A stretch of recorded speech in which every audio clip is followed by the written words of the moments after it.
এক মানে ছেলে নবী সাল্লাল্লাহু আলাইহি ওয়াসাল্লামের কাছে আসছে। সে এসে বলতেছে যে আমার পিতা আমার পকেট থেকে টাকা নিয়ে গেছে, আমাকে বলে নাই, আমি পরে টের পাইছি। তো পরে পিছনেই দেখলেন যে তার বাপও এসে উপস্থিত হয়েছেন। নবী সাল্লাল্লাহু আলাইহি ওয়াসাল্লাম ওই ছেলের পিতাকে জিজ্ঞেস করলেন যে তোমার ছেলে অভিযোগ করছে তুমি নাকি তার পকেট থেকে তার অনুমতি ছাড়া টাকা নিছো, এটা কি নিছো ঠিক কিনা কথাটা? তো পরে উনি বলছেন যে হ্যাঁ হুজুর আমি টাকা নিছি। পরে নবী সাল্লাল্লাহু আলাইহি ওয়াসাল্লাম বলছেন, এই ছেলে শোনো, আংতা ওয়া মালুকা লি আবিকা। শুনানি হয়েছে, মানে অপরাধ প্রমাণিত হয়েছে। এখন আমার ফায়সালা হচ্ছে তোমার বাপ যে তোমার থেকে টাকা নিছে এইটা নেওয়ার অধিকার উনি রাখে। এটা নেওয়ার অধিকার কি উনি রাখে, কারণ তুমিও তোমার বাপের, তোমার মালও তোমার বাপের। আনতাও মালুকা লি আবিকা, তুমিও তোমার বাপের, তোমার মালও তোমার বাপের। কাজেই তোমার পকেট থেকে তিনি অনুমতি ছাড়া টাকা যে নিছেন এটা কি করেন নাই, অন্যায় করেন নাই। বুঝাচ্ছেন এই বিষয়? আর আমরা আজকে মানে এইরকম ঘটনা ঘটলে তো অবস্থা খারাপ হয়ে যেতে পারে। তার জন্য পরিবেশ না হইলে এমনটা করেন না, কারণ অধিকার খাটানোর জন্য সে অধিকারটা মেনে নেবে কিনা এটারও তো একটা ব্যাপার থাকে, ঠিক না? এই ওয়াজ শোনার পরে আজকের থেকে পকেটের ফোলার পকেটে টাকা নিয়ে নিয়েন, এটা করেন না কিন্তু। হ্যাঁ, বাকি আপনার ছেলে যদি ওরকম হয়, ছেলে বলেই দিবে যে বাবা আপনার যখন লাগে পকেটে নিয়ে নেন, আমার বলা লাগবে না। কি বলেন? ছেলে যদি মানে পিতামাতার সেবাকারী হয় এটা বলবে কি বলবে না?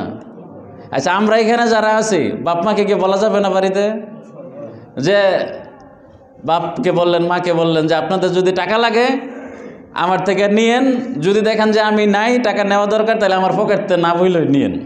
বলা যাবে কি না ইনশাল্লাহ? আজকে বলবো তো ইনশাল্লাহ। আওয়াজ কমে গেছে কাপড়ে, কি বলেন? বাপ মাকে বলবেন নি কথা ইনশাল্লাহ? এটার দ্বারা বাপ মার দোয়া পাইবেন কি পাইবেন না? বাপ মা আপনার পকেট থেকে আপনাকে লুজার করে টাকা নিবেন নাকি? জীবনও নিবেন না। আপনাকে লুজার করবেন না উনি, আপনাকে খালি করে দিবেন এমন করবেন না উনি। বরং আপনি যেই পরিমাণে যত্নবান আপনার টাকার ব্যাপারে, আপনার পিতামাতা এর চেয়ে বেশি যত্নবান, ঠিক কিনা বলেন?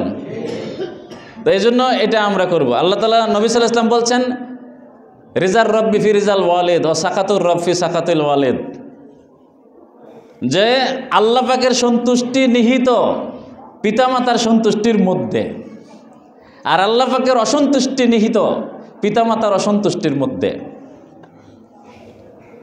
অর্থাৎ আপনার পিতামাতা যদি আপনার উপরে রাজি খুশি থাকেন, সন্তুষ্ট থাকেন, তাহলে আপনি মনে করতে পারেন যে আল্লাহ আপনার উপরে কি আছে, সন্তুষ্ট আছেন, রাজি খুশি আছেন।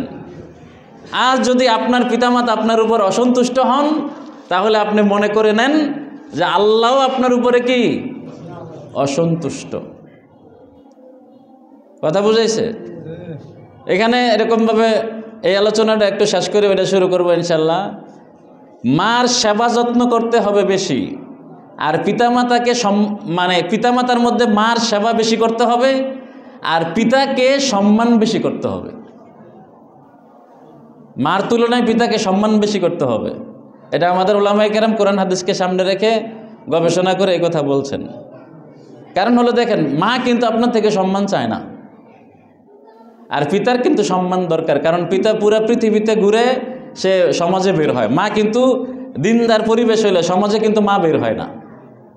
রাস্তাঘাটে কিন্তু আপনি মা বের হইলো, আপনি এই মহিলা কার মা কার বউ এটা চিনার মানুষ চিনবে না। কাজে মহিলারা ওইভাবে সম্মান চায় না।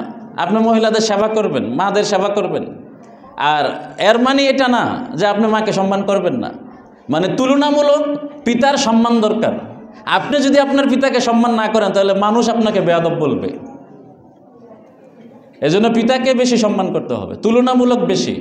সম্মানের দিকটা পিতা বেশি হকদার, সেবার দিকটা মা বেশি হকদার। আল্লাহ তাআলা আমাদেরকে বুঝার তৌফিক দান করেন।